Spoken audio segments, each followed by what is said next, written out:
the lending of these small community banks.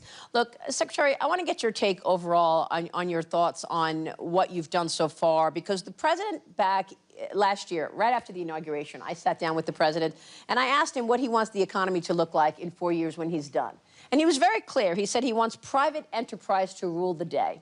1 year later, you've taken a 10% stake in Intel. You've taken a stake in MP. Now, I know that these are national security issues.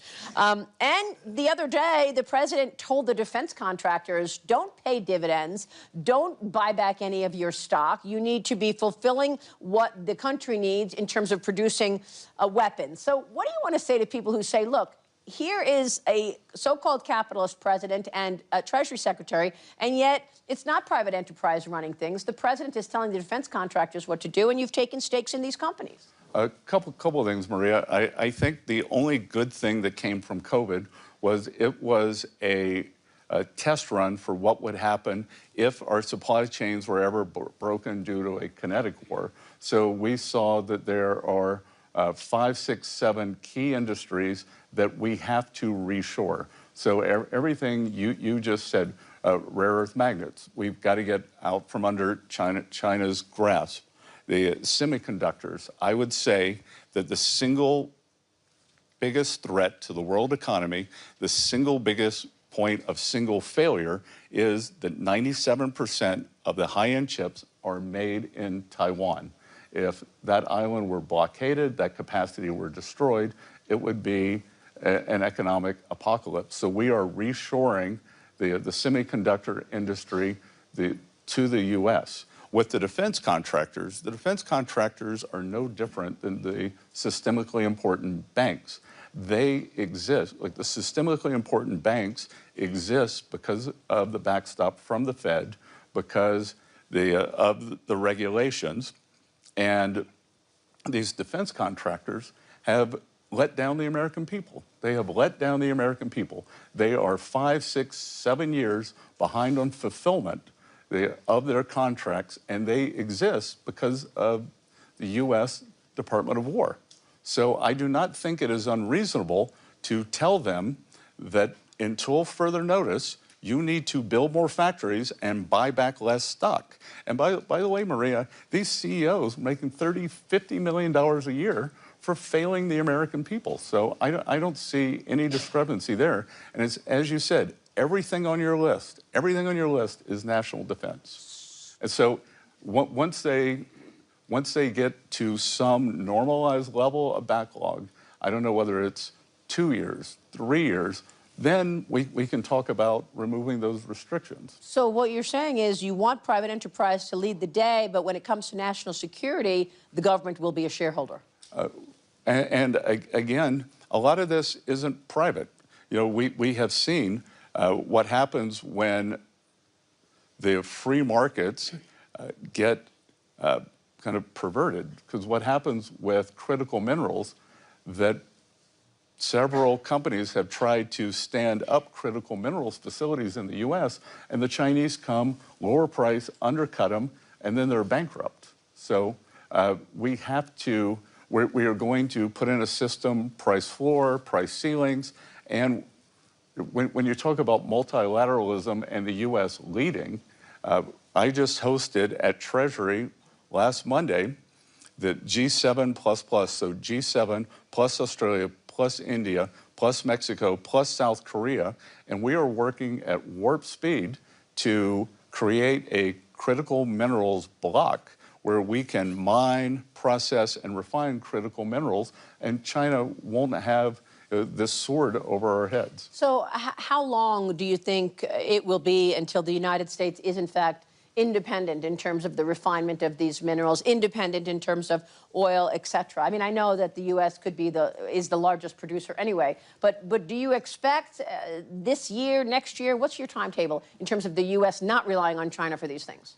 Well, obviously for energy, we are independent. We're an energy superpower, and I would say 18 to 24 months. I went down about 2 months ago to my home state of South Carolina, and in South Carolina, for the first time in 25 years, there's a producer there who made rare earth magnets. So they are starting to come off.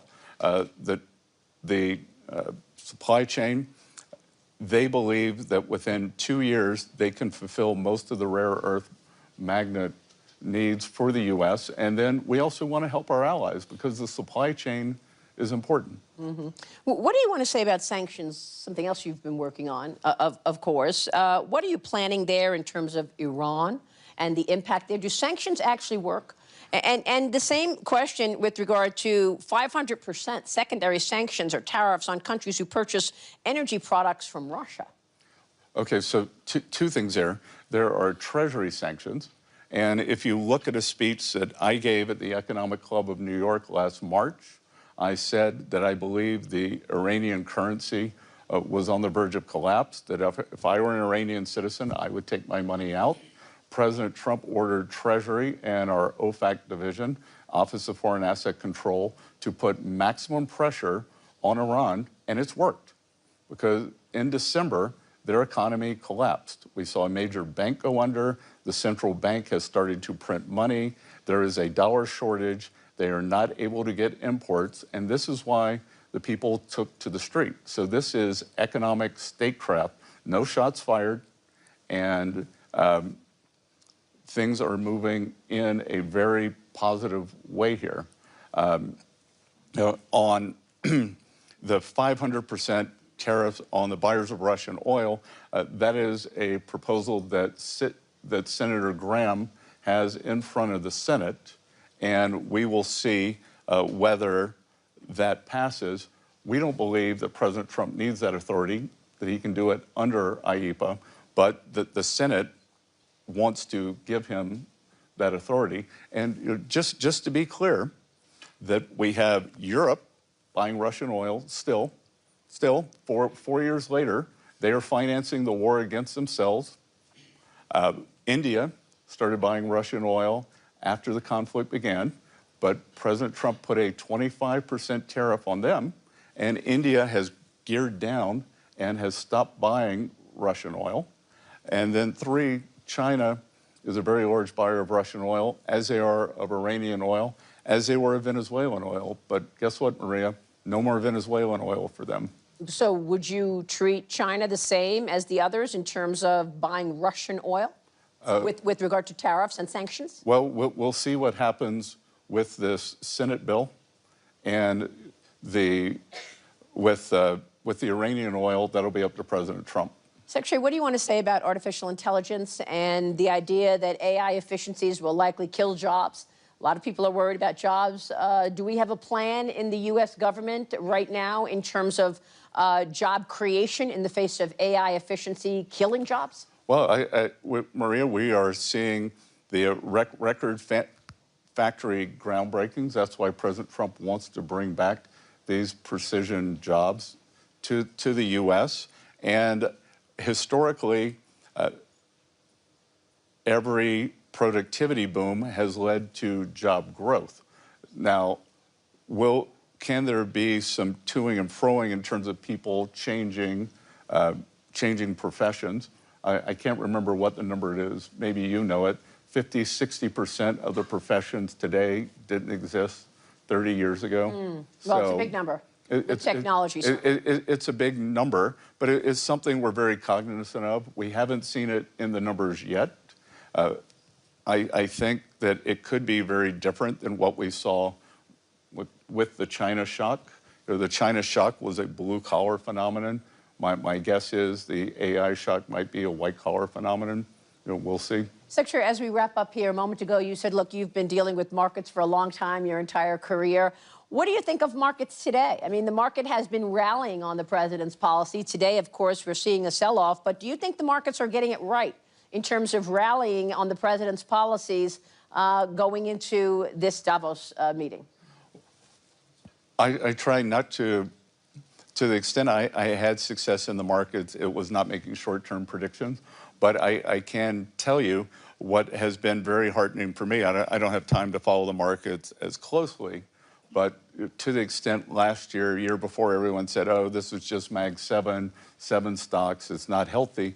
We've seen a big broadening out in the market. The Russell index, the smaller cap stocks, has outperformed, the S&P equal weight has outperformed, and I actually think that that speaks to the economic recovery. You know, we're seeing it across all sectors. Our friend Ed Hyman at ISI does these corporate surveys. Corporate surveys are the highest that they've been since June 22, and I think you're starting to see it in all sectors of the market. And the market follows the economy. And again, I just think that we have the best place in the world. Come, build your factory, you have tax certainty, you have regulatory certainty, and you have energy certainty. And of course, deregulation. And that was one point that I wanted to make before we wrap up here, that Mario Draghi wrote a report 2 years ago about regulation in Europe, and the fact that the largest market cap company in Europe is Novo Nordisk because of Ozempic, about $400 billion or so. And we just saw NVIDIA in the United States hit $5 trillion.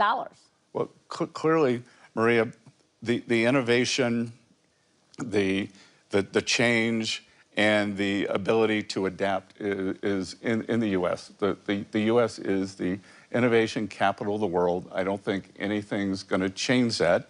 I was just asked in another meeting by some business leaders, what advice would you give to Europe? And I said I would operationalize the Draghi report, because the EU was supposed to cut down on red tape, but it is logarithmically increased it. When I talk to tech executives, they will tell me it is easier doing business in China than the EU. Wow. That's not a great stat. I had a European businessman come to see me the other day. He said, Secretary Bessent, it took me 3 days to get an appointment with the White House and with you. It took me 90 days to get an appointment with Ursula von der Leyen, and we are one of the largest employers in Europe. So there's just a different mindset here, and I think the mindset has got to change. It's got to change to a growth mentality, and that's President Trump's invitation is we are growing, we're deregulating, and come and join us. The U.S. is going to host the G20 meeting next year, and on the finance track, we have identified the greatest financial risk as a lack of growth, because post-COVID, every government balance sheet has ballooned, and we have this gigantic government debt. There are two ways. You can either cut your way out of it through austerity, no voter wants that, or you can grow your way out of it. So we are inviting the world, come grow with us, prosper with us, and we can all do it together. Secretary, thank you very much. Good. U.S. Treasury Secretary Scott Bessent, thank you so much. Thanks, Maria.